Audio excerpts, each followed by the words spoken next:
अपने लहों के घोंट पी जख्म पे जख्म खा के जी आह ना कर लबू कशी इश्क है दिल लगी नहीं सीने पे तिर खाए जा आगे कदम बढ़ाए जा यानी ज़बान हाल से कह दे के हाल सताए जा এজনো মুসলমানের ডেড বডির গুলির নিশানা পিঠির পেরে নাছিল প্রত্যেক গরাকির জি গুলির নিশানা বুকুট লাগিছে হে খন্দহর আমি মুসলমান হে মাহমুদুল হাসানের উত্তর হুরি হ আমাক কোয়া হয় তহত বাংলাদেশী তহত পাকিস্তানি সহ্য করিব পৰা যায় তেতিয়া না যায় আমার অধিকার আছে দেশখনত যিমান তোমার আছে যিমান কোৰ তোমার অধিকার সিমান মোর আপনার অধিকার আছে জীবন দুদিনীয়া এদিন গুছি গৈছে আজি লাষ্টৰ দিন আজি মৰিলেও মৰা কালি মৰিলেও মৰা সত্যখিনি তথাপি কৈ যোৱা জনাই থৈ যোৱা আমি যদি নকওঁ এই চকীখন পোৱাৰ পিছত কোনে ক'ব মই এগৰাকী সৰু ইছলামৰ ছাত্ৰ সৰু এতিয়াৰ দৰে যেতিয়া নাছিল মাদ্ৰাসায় কি অৱদান দিয়া নাই এই ভাৰতৰ প্ৰথম গৰাকী শিক্ষামন্ত্ৰী বুলি যদি প্ৰশ্ন কৰা হয় আপোনাৰ মনত কাৰ নাম আহিব ভাৰতৰ প্ৰথম শিক্ষামন্ত্ৰী কোন আছিল নামটো মাশাআল্লাহ মৌলানা আবুল কালাম আজাদ ইতিহাস চাই লওক নিশ্চিতভাৱে আপুনি জানে মৌলানা আবুল কালাম আজাদ এইখন দেশৰ প্ৰথম শিক্ষামন্ত্ৰী আছিল তেখেত দেখোন মাদ্ৰাসা ছাত্ৰ মৌলানা দেখোন মৌলানা মাদ্ৰাসায় কি অৱদান দিয়া নাই প্ৰথম গৰাকী শিক্ষামন্ত্ৰী মাদ্ৰাসাৰ প্ৰডাক্ট আবুল কালাম আজাদ শিক্ষামন্ত্ৰীৰ পদ অলংকৃত কৰিলে মাদ্ৰাসাৰ প্ৰডাক্ট দেশখনৰ প্ৰথম গৰাকী ৰাষ্ট্ৰপতি ডক্টৰ ৰাজেন্দ্ৰ প্ৰসাদ ডাঙৰীয়া মুসলিম নাছিল কিন্তু মাদ্রাসাত পঢ়িছিল ইতিহাস খুচৰি চাওক গম পাব আৰু আপোনালোকে নিশ্চয় গম পায় ইতিহাসে কয় ডক্টৰ ৰাজেন্দ্ৰ প্ৰসাদও মাদ্রাসাত পঢ়িছিল মাদ্রাসাত পঢ়াই নহয় মুসলিম নাছিল যদিও হাত পাৰা কোৰানৰ হাফিজ আছিল হাত পাৰা কোৰানৰ হাফিজ মাদ্রাসায় প্ৰথম ৰাষ্ট্ৰপতি দিলে মাদ্রাসায় প্ৰথম শিক্ষামন্ত্ৰী দিলে মাদ্রাসায় শিকালে দেশখনক কেনেকুৱাকৈ মহব্বত কৰিব লাগে তাৰ উদাহৰণ দিলে এটা নহয় হাজাৰটা ওলাব 57,832 জন মৌলানা কেৱল মৌলানা সাধাৰণ মানুহ নহয় সাধাৰণ মানুহৰ হিচাপ নাই কেৱল মৌলানা মুফতি ফাঁসি দিয়া হৈছিল বৰ্তমানৰ পাকিস্তানৰ লাহোৰ আৰু বৰ্তমানৰ দিল্লীৰ চান্দনী চকলৈকে যিমান জপা গছ আছিল প্ৰত্যেক জপা গছতে একোজনকৈ মৌলানাক ব্ৰিটিছৰ নাপাক পুলিচে ফাঁসি দি ওলমাই থৈছিল তাৰ পিছত দেশখনে স্বাধীনতা পাইছে আজি এই দেশখনৰ পৰা মোক উলিয়াই দিব বিচাৰে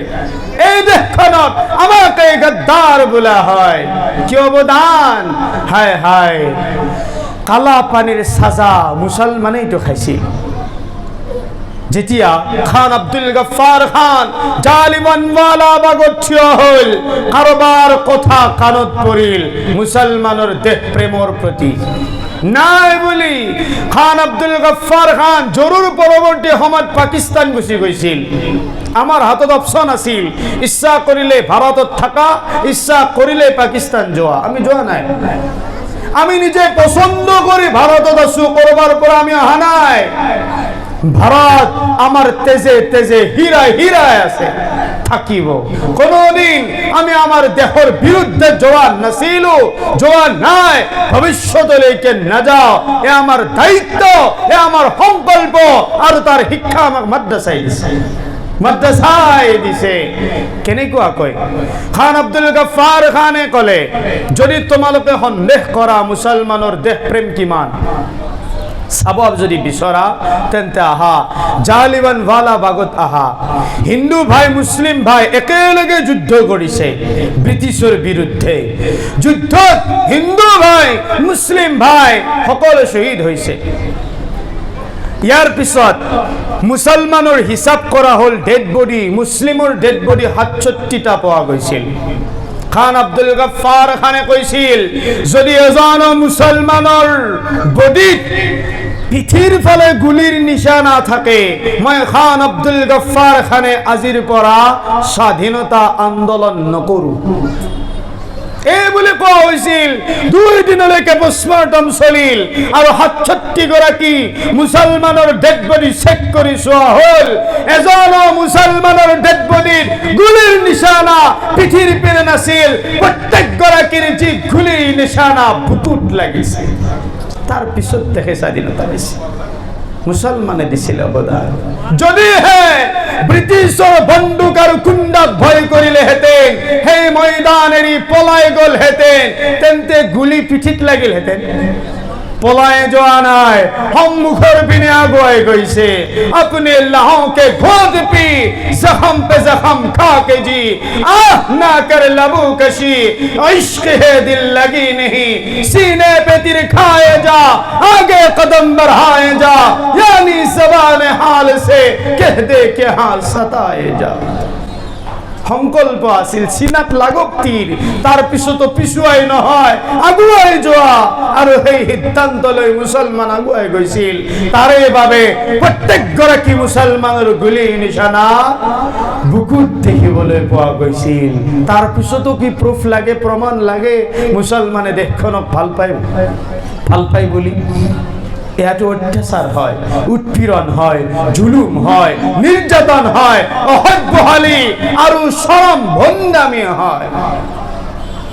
সমাজ সচেতন মোৰ অতিকৈ শ্ৰদ্ধাৰ প্ৰিয় হে দয়াং মেৰাপানীবাসী ৰাইজ, আমি আমাক সচেতন কৰি আমাৰ প্ৰজন্মক এই ক্ষেত্ৰত সচেতন কৰাবৰ হ'ল। মাদ্ৰাছাৰ বিৰুদ্ধে নহয়, মাদ্ৰাছাৰ সপক্ষে আমাৰ প্ৰজন্মক ইয়াত হাত উজান দিবলৈ হাতত ধৰি শিকোৱাৰ সময় হৈ গ'ল। আৰু আমাৰ প্ৰজন্ম কেৱল স্কুল কলেজৰ শিক্ষা নহয়, ইছলামীয় শিক্ষাও দিয়াৰ সময় আহি গ'ল। আৰু কেৱল মাদ্ৰাছাৰ শিক্ষা নহয়, স্কুলীয়া কলেজীয়া শিক্ষাও দিয়াটো সময়ৰ দাবী আৰু আহ্বান হয়। থাকক, চব লাগিব, আমাক চব লাগিব। আলোচনা শেষ নহয়, অন্তিমটো কথা কৈ শেষ কৰিব বিচাৰিছো। হিন্দু মুছলমানৰ মিল আমি সদায় বিচাৰিছিলো, বিচাৰো, ভৱিষ্যতলৈকে বিচাৰিম।